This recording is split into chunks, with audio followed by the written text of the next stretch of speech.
بسم اللہ الرحمن الرحیم۔ سرکار مدینہ صلی اللہ تعالی علیہ وآلہ وسلم ارشاد فرماتے ہیں کہ بنی اسرائیل میں ایک عورت تھی، اس نے ایک بلی پالی ہوئی تھی۔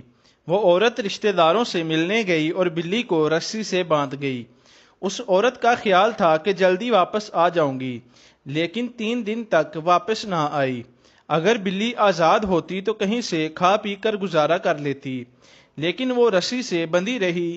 3 دن میں بلی بھوک اور پیاس سے تڑپ تڑپ کر مر گئی۔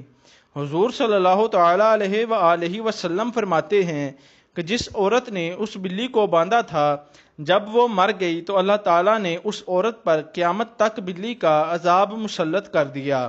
وہ بلی قیامت تک اس عورت کے جسم کو نوچتی اور کھاتی رہے گی۔ وما علینا الا البلاغ المبین۔